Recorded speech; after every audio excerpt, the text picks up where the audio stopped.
look at a marriage and you look at the high cost of divorce and how that destroys so much wealth.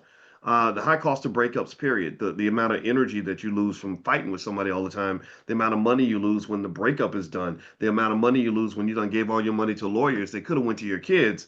Um, this what you said that therapy is cheaper than a lawyer. That made sense to me. Like, man, that's actually that was so powerful to me because it made me say therapy actually is an investment.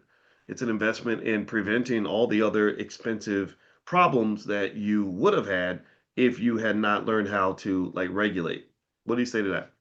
Yeah, and also, therapy is cheaper than even having a wedding. I mean, so many people spend so much money, $30,000 on a wedding, they won't even spend a fraction of that on sitting Mm. down with your partner, with a third person to carve out explicit expectations for that marriage, not just the wedding, but expectations for the marriage. How are you going to operate in your marriage? That is way more important than how you're going to operate on that on one day where you celebrate your wedding.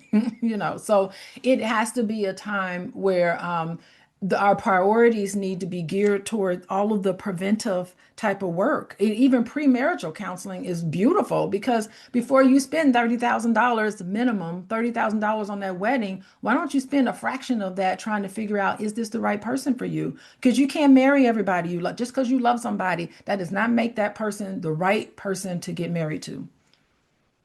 That's heavy. That's really heavy. And yeah, and if anybody wants some support on some of this, you can have my book for free, Financial Lovemaking.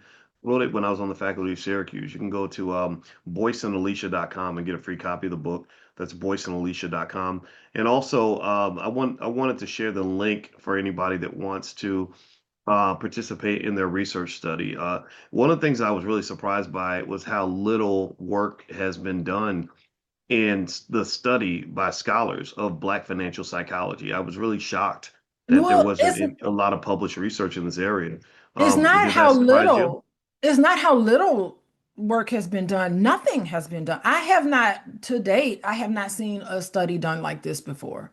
I mean, Wow. I saw one study, I was just refreshing my memory about it this morning, but I saw one study where they looked at African American men and traumatic experiences during the pandemic.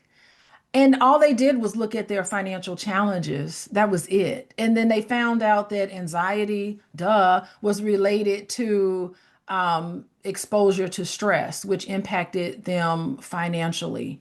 But that was kind of like water is wet analysis. Like, of course that makes sense. That's the case for everybody. But there's nothing that's actually pulled together developmental trauma, how well you feel like you can get through a financial crisis, and knowledge, how knowledgeable you feel like you are about how well you can get over a financial